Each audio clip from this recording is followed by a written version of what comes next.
I always thought my wife's disability might make us vulnerable, but I never expected the HOA president would take such a bold step as chaining her wheelchair to our porch.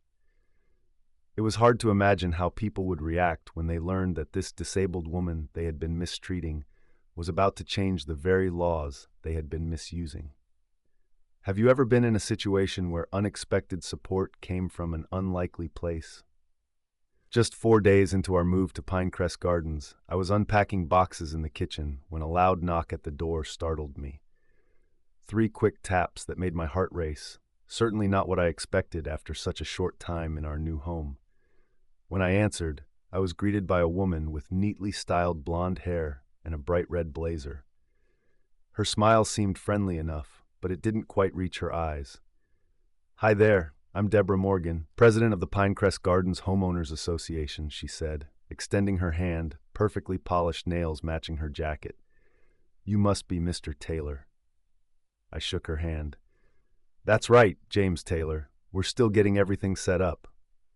She glanced beyond me into our half-unpacked living room. "I see that.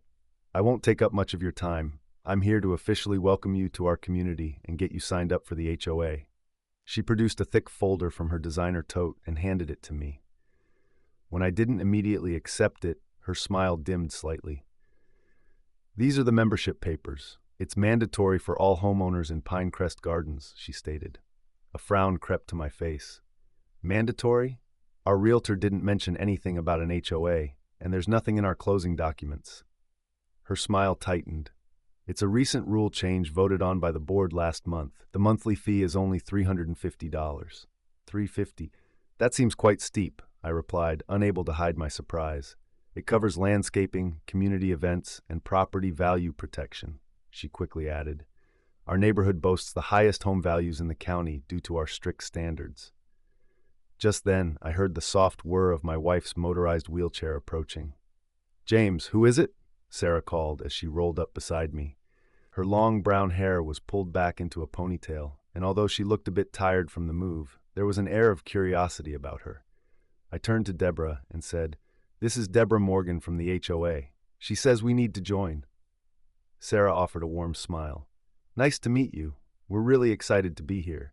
The single-level layout and wide doorways are perfect for my needs." I noticed Deborah's response was less enthusiastic as her gaze shifted from the wheelchair to Sarah's legs, which were covered by a light blanket despite the warm weather.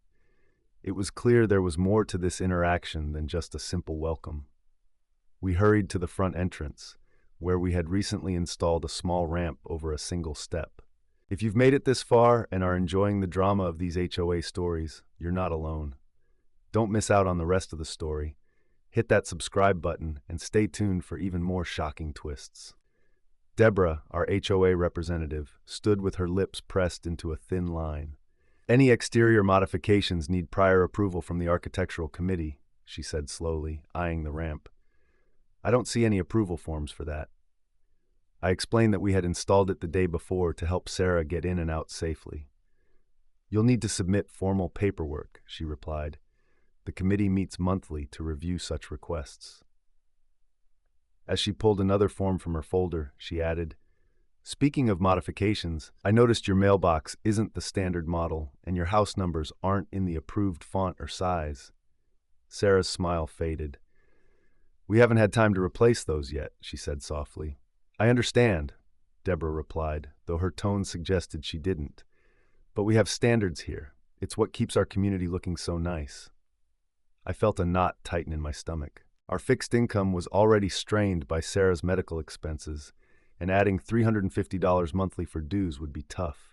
Deborah's expression became more stern. "Rules are rules, Mr. Taylor. I'm afraid there are no exceptions." I hesitated for a moment, then asked if I could look over the documents in her folder. "Of course. Just remember, you have 1 week to submit your membership application and fees," she said, handing me her business card. "Call if you have any questions." As she turned to leave, her gaze lingered on the ramp for Sarah again. "Make sure you get that approval paperwork in. We wouldn't want to issue a violation notice to new neighbors." Once she was gone, Sarah wheeled back into the living room, looking a bit defensive. "Yeah," I agreed, flipping through the stack of HOA regulations. $350 a month is a lot. And look at these rules. Specific plants we can grow, approved paint colors, even guidelines about when we can put out the trash cans. Maybe it won't be so bad, Sarah said, ever the optimist. Communities with standards can be nice. But I wasn't so sure. Something about Deborah's reaction to Sarah's wheelchair troubled me. I had chosen this house intentionally because it could be modified to suit Sarah's needs as her multiple sclerosis progressed. That night, sleep eluded me. I kept thinking about Deborah's veiled threats and the way she looked at Sarah's wheelchair. At 2 a.m., I got up and searched online for information about Pinecrest Gardens HOA. A local news article from 6 months ago caught my eye. Pinecrest Gardens residents challenge new HOA formation. I started reading, wondering what I was getting into. Several homeowners expressed their concerns about the formation of the HOA, claiming they had not agreed to it when they bought their homes. My curiosity led me to an online community forum where residents shared frustrations about sudden rule changes and strict enforcement. One post caught my attention. It described how Mrs. Wilson, a sweet 80-year-old widow, was targeted until she felt compelled to sell her house for much less than its market value. This made me uneasy. Had we unknowingly moved into a neighborhood controlled by a power-hungry HOA president? How could an HOA become mandatory for people who had already purchased their homes? Digging deeper into county records, I found that the HOA was officially registered just 9 months ago, which meant it had formed after many homes, including ours, were already sold. By morning, I had a stack of printouts and a growing sense of worry. Over breakfast, I shared my findings with Sarah. "This is concerning," she said, reviewing the documents. "They can't force existing homeowners to join an HOA that didn't exist when they bought their property." I thought the same thing. "I'm going to call our realtor and the title company today," I replied. Sarah reached across the table and squeezed my hand. "Let's not jump to conclusions. Maybe there's a misunderstanding." Her gentle optimism was one of the many qualities I loved about her. But as I watched her navigate her wheelchair around the kitchen island, an area we planned to modify for better accessibility, I worried about the challenges we might face. A week later, Deborah Morgan returned, now in a crisp navy suit instead of her usual red blazer. Her smile faded when I informed her we wouldn't be joining the HOA. "I've consulted with our realtor and a property lawyer," I explained calmly. "Since the HOA formed after we purchased our home, we can't be compelled to join." Deborah's face flushed with frustration. "I think you'll find that's incorrect. The HOA has jurisdiction over all properties in Pinecrest Gardens." I stood my ground. "Not according to state law." She stared at me, a long, tense moment passing between us. "You're making a big mistake, Mr. Taylor," she finally said. As she walked back to her luxury SUV parked in our driveway, I noticed her taking pictures of our front yard with her phone. "What are you doing?" I called out. "Documenting the non-conforming ramp and unapproved landscaping," she replied without looking back. "The board will need to see this." As she drove away, I couldn't shake the feeling that this was just the beginning of our troubles. What would happen next? Was our dream home on the verge of becoming a nightmare? The trouble began just 3 days after I decided not to join the Homeowners Association, HOA. I found a bright yellow notice tucked under our windshield wiper, claiming our car was parked improperly, even though it was in our own driveway. "This is ridiculous," Sarah said as she looked over the notice. "We're not breaking any rules." I tossed it into the trash, feeling it was merely a scare tactic. But the next morning, another notice appeared, this time taped to our front door. It was about an unapproved exterior modification concerning our wheelchair ramp. "James, come look at this," Sarah called from the kitchen. 2 days later, she held up a letter that arrived in the mail. It stated we were being fined $100 per day for the ramp. As I read the officially stamped paper, frustration bubbled up inside me. They can't do this. We don't even belong to their HOA. That afternoon, I reached out to a local attorney who specializes in property law. "You're correct, Mr. Taylor," she said after I explained the situation.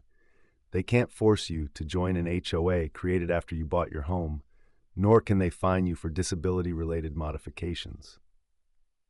Armed with this knowledge, I drafted a formal letter to the HOA board, citing the relevant laws and demanding that they stop the harassment. I sent it certified mail to ensure they couldn't claim they never received it. The next day, while I was working from home, I noticed a truck outside. Looking out the window, I saw two men in landscaping uniforms in our front yard. I hurried outside.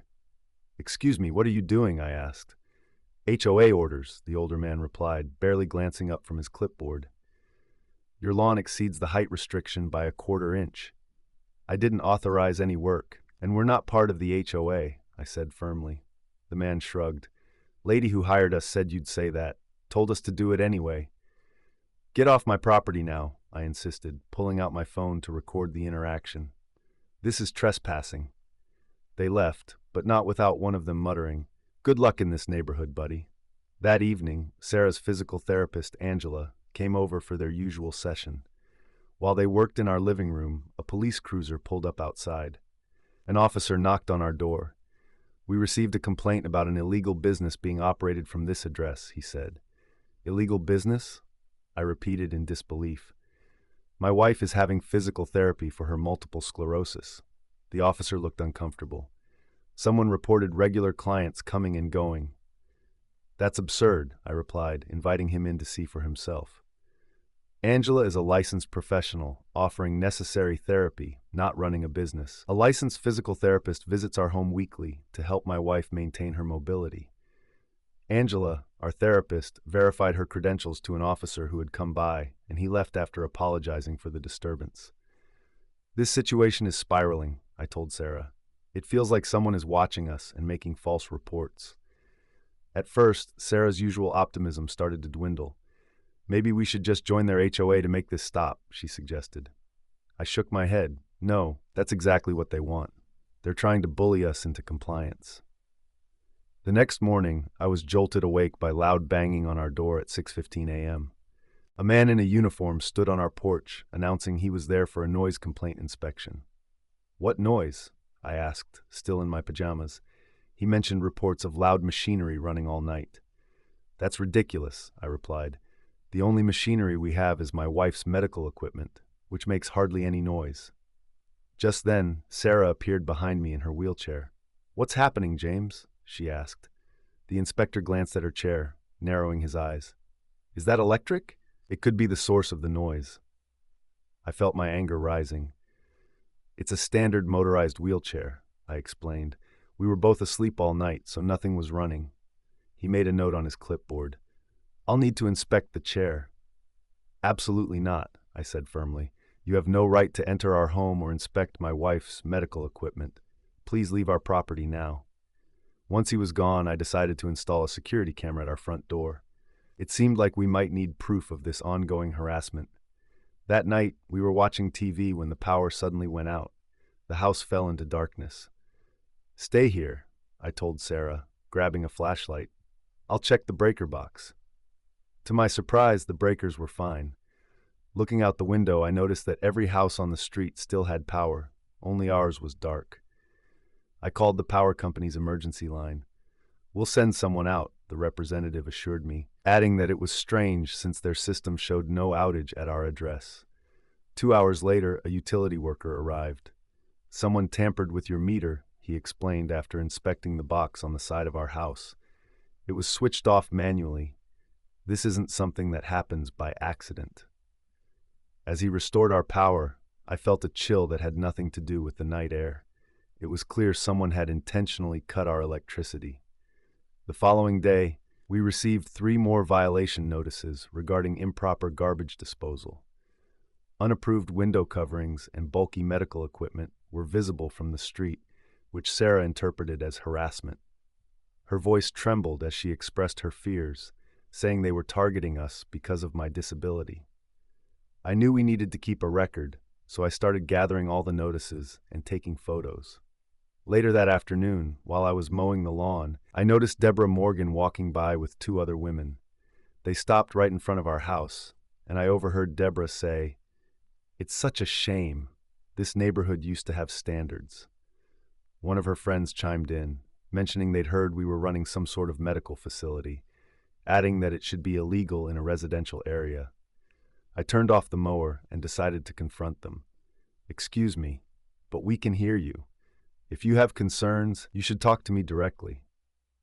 The women looked surprised. Deborah quickly recovered, claiming they were worried about property values and calling our situation an eyesore. I stepped closer, asking, "My situation? You mean my wife's disability? The wheelchair ramp, the medical vehicles, the equipment?" Deborah shrugged, saying it didn't fit with the image of an upscale community. I felt my cheeks flush as I recalled the Fair Housing Act and the Americans with Disabilities Act, which protect our right to make necessary modifications. "Laws can be interpreted in many ways," she replied with a smirk, suggesting that accidents happen to people who don't fit in, and before I could respond further, they walked away laughing. That night, around midnight, I was startled awake by the sound of revving engines outside. Peeking out the window, I saw 3 cars blocking our driveway. I recognized Deborah's SUV, her husband Tom's sports car, and the vehicle belonging to the HOA treasurer. I couldn't help but think, what if Sarah needed emergency medical care? We would be trapped. I grabbed my phone to record the situation and stepped outside. "You can't block our driveway like this," I said firmly. Tom Morgan stepped out, smirking as he replied, "It's a public street. We can park wherever we want." I pointed my camera at them and emphasized, "This is clearly intentional harassment. You're blocking access for a disabled person." Deborah sarcastically asked, "Prove it," from her SUV, claiming they were just having a late-night chat. "I'm calling the police," I warned. Tom laughed. "My brother-in-law is the shift captain tonight." Eventually, they drove away, still chuckling, but their message was clear. They felt powerful in this community, and we did not. Back inside, I found Sarah looking anxious. "What's happening to us, James? Why do they hate us so much?" I struggled to find an answer, but I couldn't reassure her. I held my wife's trembling hand and made a quiet promise to myself. I wouldn't let them win. But how do you tackle an enemy that has deep roots in the community and a strong desire to push you out? I jolted awake to the sound of Sarah's scream. My heart raced as I rushed to the front porch, still in my pajamas. When I stepped outside, I was frozen in disbelief. Sarah sat in her wheelchair, tears streaming down her face, unable to move. A thick metal chain, secured with a heavy padlock, bound her wheelchair to the porch railing. "David, I can't move. Someone did this while I was watching the sunrise," she sobbed, her hands shaking as she tried to free herself. A bright orange paper was taped to her wheelchair, declaring a violation for unapproved ramp and porch modifications, with a warning to contact the HOA immediately or risk a $500 daily fine. My blood boiled at their cruelty. "Don't worry, I'll get you free," I reassured her, rushing to the garage for my bolt cutters. I called out her name, hoping to keep her calm. Our elderly neighbor Frank shuffled over from next door, clearly shocked. "What in God's name is happening?" he gasped. "Who would do such a thing?" "The HOA," I replied grimly, snapping the chain with a satisfying crack. For good measure, I added, and I caught it all on camera. Our doorbell security footage had captured everything at 5:43 a.m. It showed Deborah Morgan and 2 other HOA board members, Clee Henderson and Margaret Wu, sneaking onto our property. The video clearly showed them chaining Sarah's wheelchair while she slept inside. Shockingly, Deborah even posed for a selfie next to the trapped wheelchair before they all hurried away, laughing. Frank's face turned red with anger. "We need to call the police right now. This isn't just mean, it's criminal." Officer Jenkins arrived about 40 minutes later. I quickly showed him the video on my phone, hoping for swift action. Instead, his expression turned uncomfortable. "Look, Mr. Taylor, I understand your frustration," he started, lowering his voice. "But," he hesitated, clearly weighing his words, "Deborah's husband, Tom, is the police chief and a close friend of his. Their families are intertwined. Are you saying you won't help because of who they know?" I stepped closer, my frustration bubbling. Jenkins took a step back. "I didn't say that. I just suggest you try to handle this without involving law enforcement. These neighborhood disputes can get messy." "Neighborhood dispute?" Sarah wheeled herself forward, her voice steady despite her red-rimmed eyes. "They physically restrained a disabled person. That's false imprisonment and a hate crime." Jenkins looked between us and then at his watch. "I'll file a report, but don't expect much," he said. Maybe considering joining their HOA would be easier in the long run. As his patrol car vanished down our street, our neighbors began to gather. Many looked shocked when they saw our video, while others quickly excused themselves, seemingly intimidated by the powerful HOA. Elderly Mrs. Patel from across the street spoke up quietly. "They did the same to my mother," she said. "She had a bird feeder that the HOA didn't approve of, and they cut it down, leaving the pieces on her walkway.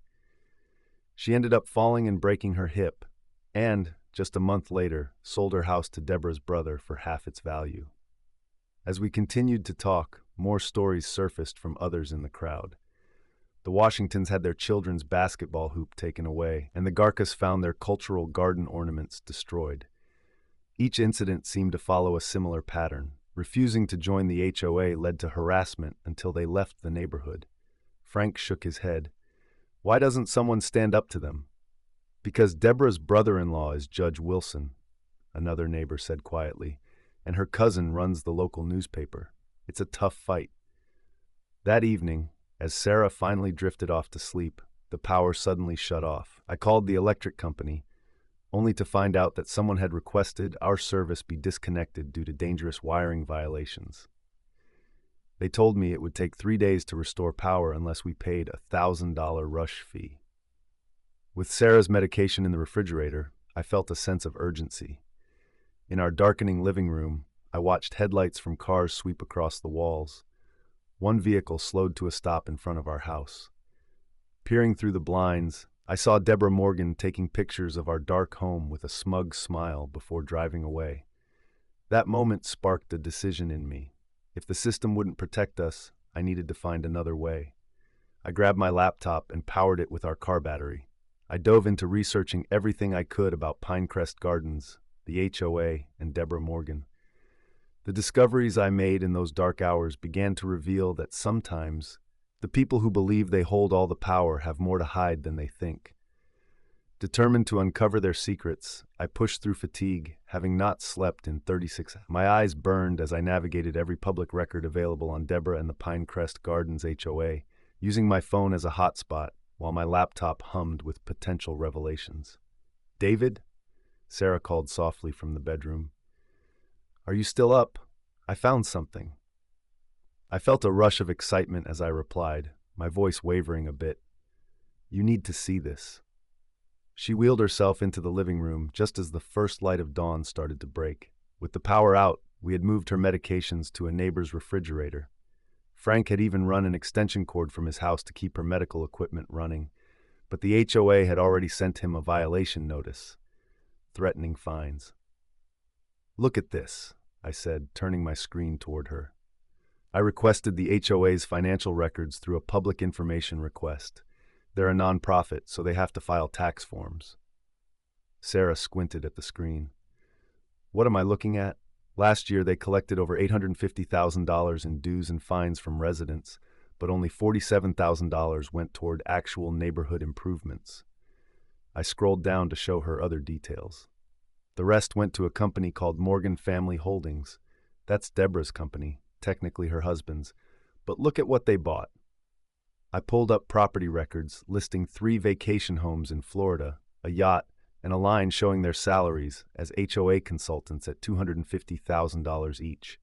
"They're stealing from their neighbors," Sarah said, her eyes widening. "Can we prove this is illegal?" she whispered. "It gets worse," I continued, showing her another document. The HOA was never properly registered with the state. Their paperwork from 5 years ago was rejected because 30% of homeowners didn't sign it. They've been operating illegally all along. They can't enforce any rules if they don't legally exist. "Exactly," Sarah replied, her voice low. "But here's the real scam." I opened a map of our neighborhood, color-coded by ownership. Every red dot is a home purchased before the HOA formed. Every blue dot indicates a home that was pressured into selling, all bought by Morgan Development Group, Deborah's brother's company. They're systematically pushing out original homeowners who never agreed to HOA rules, Sarah realized. They target the elderly, disabled, or financially vulnerable first, creating impossible situations, then swooping in with lowball offers when people are desperate. Sarah stared at the map, counting the dots. That's over 40 homes in 5 years. and they've made millions flipping these properties with fancy upgrades. I switched to a spreadsheet, showing how they buy at 30% below market, add cosmetic improvements, then sell to people willing to pay a premium for an exclusive community with strong HOA protection. Just then, a car drove slowly past our house, and we froze. As we waited for the situation to calm down, Sarah turned to me and asked what we should do. I reminded her that Deborah's cousin owns the local newspaper, and her brother-in-law is a judge. "We need someone who isn't part of their network," I replied. Sarah moved to the bookshelf and pulled down a dusty photo album. "I might have an idea," she said as she flipped through pages that showed her life before multiple sclerosis changed everything. She had once been on the rise in state government, a lawyer focused on housing rights, but her diagnosis had cut her career short. "Look at this," she said, pointing to a picture I had never seen before. In the photo, Sarah stood beaming beside someone I recognized, current State Governor Elizabeth Reynolds. They were both in graduation caps and gowns, arms linked together. "You know her?" I asked, surprised. "Yes, we were roommates in law school and best friends for years," Sarah replied, tracing the image with her fingers. "We worked on the Housing Rights Commission together before I got sick. After that, I felt too ashamed to reach out." "This could change everything for us," I said. Just then, a rock crashed through our front window, sending glass flying. Sarah screamed as I pulled her to safety. Attached to the rock was a note: "Last warning, join or leave." Outside, Deborah Morgan stood on our lawn with 5 HOA board members, not even trying to hide their intimidation. "You have 48 hours to sign the membership papers or face the consequences," Deborah shouted. "No electricity, no water, no peace until you comply or sell."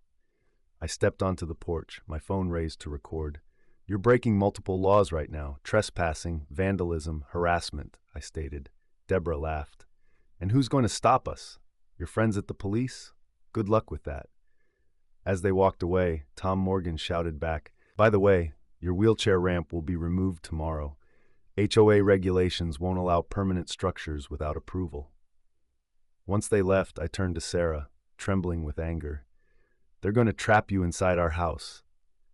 Sarah glanced at the photo of her and Governor Reynolds one last time and reached for her phone, determination in her hands. "It's time to call Beth," she said quietly. I watched as she dialed the number she still remembered by heart. Her hands were shaking, but her voice was steady when someone answered. "Hello, this is Sarah Taylor. I need to speak with Governor Reynolds about a housing crisis. Involving systematic discrimination against disabled residents is a serious issue, and we knew it was urgent." Sarah had just finished composing an email to Governor Reynolds about our struggles with the Homeowners Association, HOA. As we waited for a response, I noticed 3 black SUVs with tinted windows slowly turning onto our street. My heart raced. Had help finally arrived, or was this more trouble? "Are you sure this will work?" I asked Sarah, pacing our living room. I felt restless, and my stomach churned with anxiety. What if the governor didn't remember her? What if she ignored our cries for help?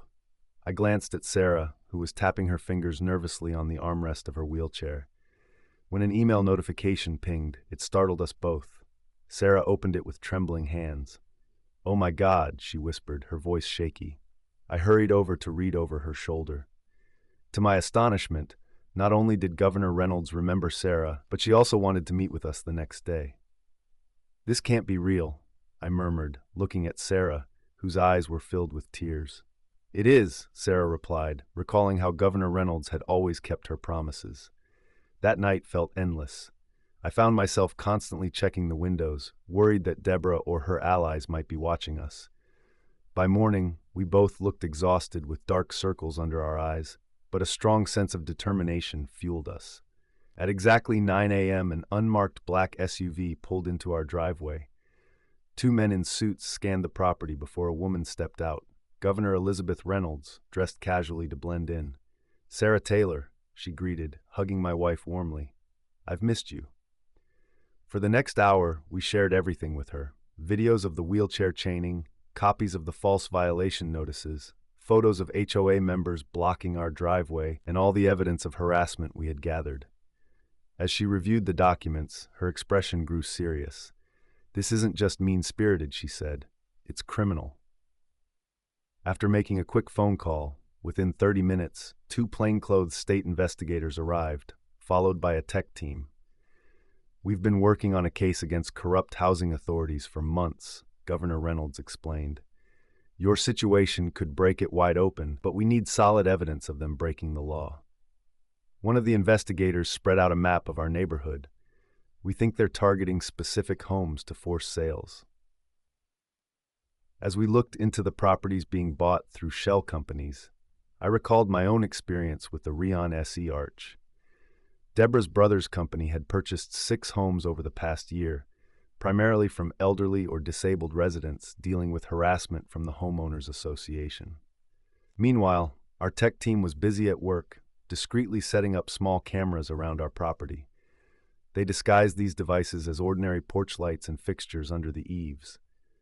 Inside, they installed recording equipment to capture any unauthorized entry into our home.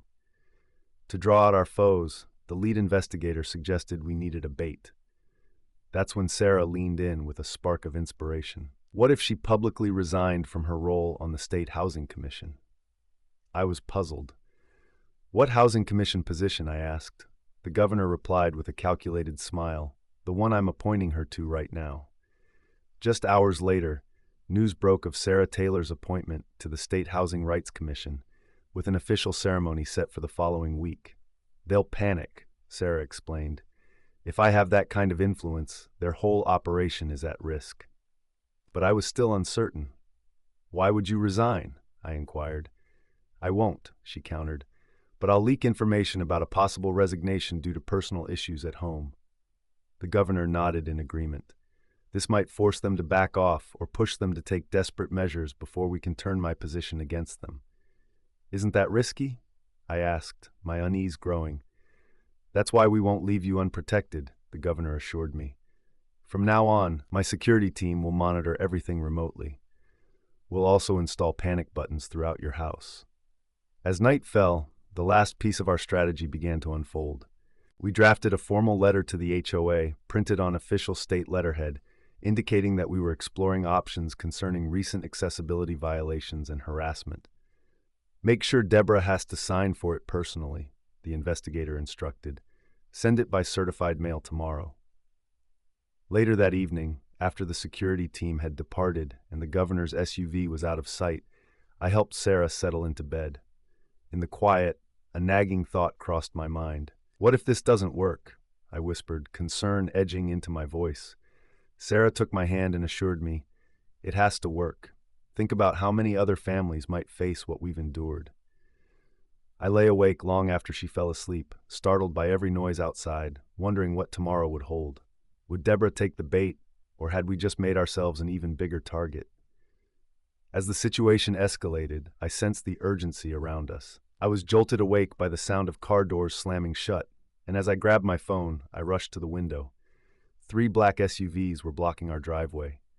My heart raced when I saw Deborah striding up our path, accompanied by 5 men in suits, one of whom was carrying a toolbox.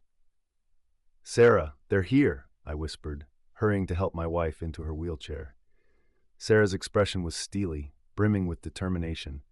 Start recording, she instructed, reaching for the panic button hidden in her armrest.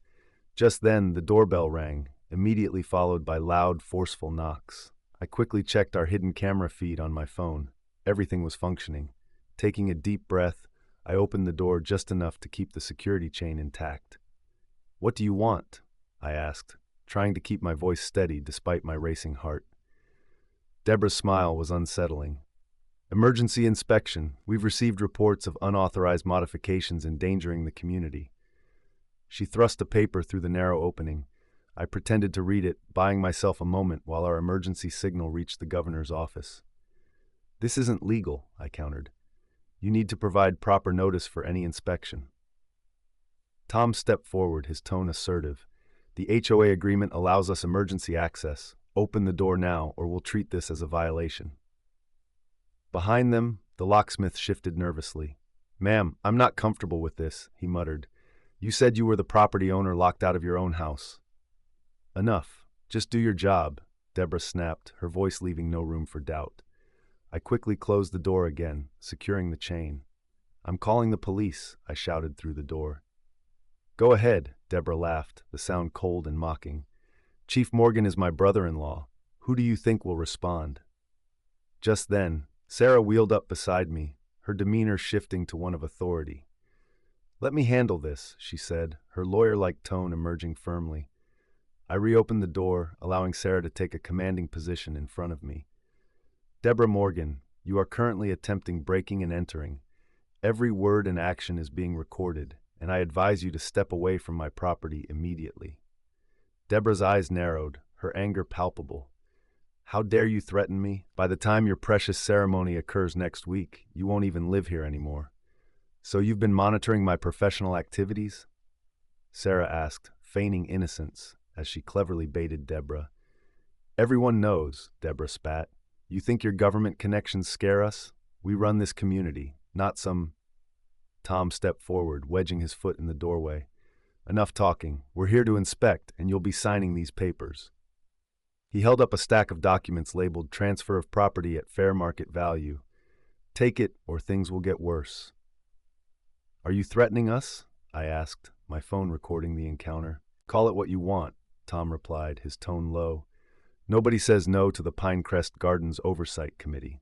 The locksmith hesitated, glancing back. "I didn't sign up for this. This is illegal," he said. "Shut up," Deborah snapped at him, taking control of the situation. "You'll do exactly what we pay you to do." She forcefully shoved his tools into his hands. "Open the door now, or your business with the city ends tomorrow." The locksmith looked cornered, sweat dripping as he approached the lock. I braced myself against the door as Tom pushed harder. The security chain strained against the frame. Suddenly, Sarah stepped back and pressed a hidden button from our bedroom. An alarm blared, causing the locksmith to jump back in surprise. Deborah simply smiled. "Amateur theatrics won't save you," she said coldly. "Tom, break it down." As Tom prepared to ram the door, I moved aside, adhering to our plan to let them dig their own hole. The door crashed open, the chain snapping. Tom stumbled in, flanked by Deborah and two board members, while the locksmith remained outside, looking horrified. "That's breaking and entering," Sarah said calmly, her phone still recording. "Would you like to add assault to your charges?" "Save your legal talk," Deborah sneered, snatching papers from her briefcase. "Sign these now, or next time it won't just be your wheelchair we chain up." In the distance, sirens wailed, and Deborah grinned. "Right on time. My brother-in-law's officers will explain how things work around here." But as the sirens grew louder, her smugness began to fade. "There are too many sirens coming from different directions," Tom muttered, rushing to the window. Blue and red lights flashed as multiple police cruisers screeched to a halt outside our home. An unmarked black SUV pulled up behind them. "What the hell?" Deborah whispered, her confidence visibly shaken. We watched as uniformed state troopers, not local police, approached with weapons drawn. "Police, everyone on the ground!" A voice boomed through a megaphone. Tom bolted for the back door but froze when two more officers appeared in our kitchen. In just moments, our living room was bustling with police officers. Deborah and her associates were brought to the ground and handcuffed. "What's happening?" Deborah cried out, clearly in shock. "Do you know who my brother-in-law is?" "Yes, Mrs. Morgan, we're aware of Chief Morgan," replied a stern woman in a suit as she entered our home. "He's currently under investigation for his involvement in this case." She displayed her badge, announcing her affiliation with the State Attorney General's office. "We've been looking into your HOA's activities for months." Deborah's face twisted in anger. "This is absurd. We have rights, like the ones you respect for disabled homeowners," Sarah quietly interjected. Just then, another vehicle pulled up, and out stepped Governor Reynolds, accompanied by her security team. Deborah watched in disbelief as the governor walked directly over to Sarah, warmly clasping her hand. "Perfect timing as always," Sarah said with a smile. "I wish I could have arrived sooner," the governor replied, glancing back at Deborah, who was still on the floor in handcuffs. "Deborah Morgan," she began, "I believe we need to discuss the systematic harassment of vulnerable homeowners, starting with my former law school roommate and dear friend, Sarah." "What do you mean, your friend?" Deborah stammered, her eyes darting between Sarah and the governor. Before her diagnosis, Sarah was the state's leading housing rights attorney, Governor Reynolds explained. We've collaborated for years. And as for your operations here, we've been building a case against you and your associates for quite some time. As officers led Deborah and her team away, I caught her last spiteful look directed at Sarah. Yet this time, there was a different glint in her eyes. Fear. Governor Reynolds turned to Sarah, ready to champion housing rights once again. Sarah looked up at her old friend, tears welling in her eyes. I'm more ready than you know, she said. I stood at our doorway watching the police cars pull away, contemplating how many others had fallen victim to Deborah's scheme. Would this mark a turning point in the fight against corrupt HOAs that targeted the vulnerable in our state? Cameras flashed as Deborah was escorted away, her makeup smudged with tears. You'll regret this, she yelled at Sarah. Do you know who my husband is? Governor Reynolds stepped in front of her. I know exactly who he is, Mrs. Morgan, she said firmly. And he's next. As news vans filled our street, reporters pointed their microphones in our direction, eager for details about the HOA that had mistreated a disabled woman by keeping her confined to her porch. The story caught on quickly. I turned to Sarah and whispered, "They want a statement." Despite her trembling hands, my brave wife wheeled herself forward, her voice steady. Today isn't just about what happened to me. 17 families faced bullying from these people because of their age or disability, and that has to change. The investigation moved swiftly. FBI agents uncovered offshore accounts holding over $2 million in stolen HOA fees. They found out that Deborah's brother had bought 8 properties from elderly residents who had sold after unusual accidents damaged their homes. Just 3 days later, Tom Morgan left the police station, having been stripped of his badge and gun. His fellow officers wouldn't even look at him. Our neighbor Ellie, who had previously been too frightened to get involved, whispered, "My uncle is a lawyer. He says they could face up to 15 years in prison." Our phone rang almost non-stop with calls from other victims. An elderly man who found dead animals in his yard after declining to sell, a deaf couple whose fire alarms were tampered with, and a veteran with PTSD who received threatening notes calling him damaged goods. We should help them all, Sarah declared one evening, a spark of determination in her eyes. A month later, we found ourselves in Governor Reynolds' office as she signed Executive Order 438, which froze all HOA fees statewide while an investigation was underway. It's a start, she said to Sarah, but we need stronger laws. Sarah nodded, responding, I want to help write them. The governor smiled, saying, I was hoping you'd say that. I never expected my quiet wife to become such a prominent figure in this movement. Yet there she was, appearing on television, moving through the halls of the state capitol and meeting with lawmakers. Some days, her role left her exhausted, but nothing could dampen her fierce desire for justice.